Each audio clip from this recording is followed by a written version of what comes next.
um, which deferring would suggest that the issue will be addressed later. Maybe, maybe not. Enabling, to me, is simply saying we're not going to address the issue. When you enable the problem to continue instead of... But then we come up with a question of there's only so much a person can do in their lifetime. Mm-hmm. If they defer the issue to the extent that then they become old and die, Mm-hmm. that's not necessarily enablement, but it's just getting through life. That deferment is a casualty of survival. Well, and deferment also brings up this question of what is actually possible. I mean, to say that you defer a choice seems to imply that you could actually make that choice, which sometimes you can't. Mm-hmm. Yeah. Because, like the conversation we were having the other day about Thomas Jefferson around the issue of slavery, and I'm sure there are lots of people who would be horrified to know that slavery is still practiced in many parts of the world. Yes. It is not simply something from the history books 150 years ago. Yeah. It is actually being practiced. And if, like Thomas Jefferson, you find yourself in a society in which you are not going to eradicate slavery by saying no,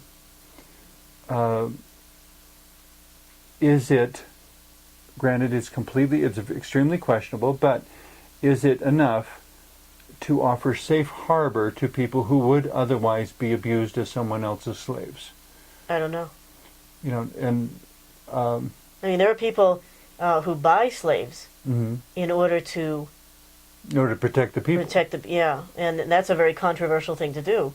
Mm-hmm. Because if you give someone money for another person, are you not yourself engaging in slave trade? Mm-hmm. But if you refuse to engage in slave trade, does your refusal effectively contribute to the demise of slavery? And I would say not until at least a simple majority, 51% of the population, are willing to follow you. As long as you've only got 30% of the population saying no, it would seem advisable for the safety of those people to purchase them in order to grant them safe harbor. But then who do you purchase? How do you decide? How do you decide which ones how many? Which ones are saved and which ones mm-hmm. you can't help? Yeah.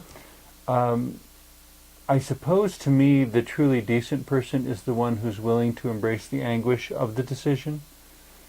That the disappointing person is the one who wants to play elephant in the living room and simply not address the matter. It's right there in front of them, but they're going to tiptoe around it and never talk about it, never address it, never, just, aren't we having a nice day? Well, see, I think, though, that a lot is taken for granted in this country mm-hmm. as far as what is discussable. Yeah.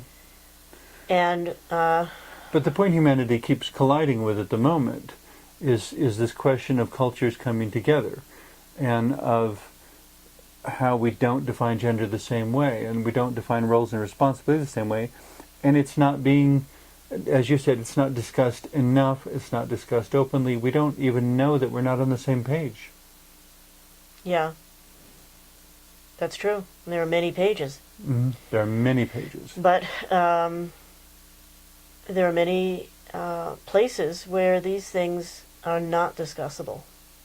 Not discussable. No. Can't even be discussed. No.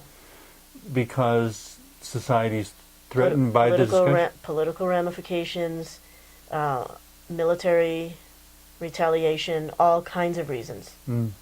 Family retaliation. The people in, this again is another generalization, but I'll make it anyway. People in North America and Western Europe have a notion that we can talk about anything. And it isn't true.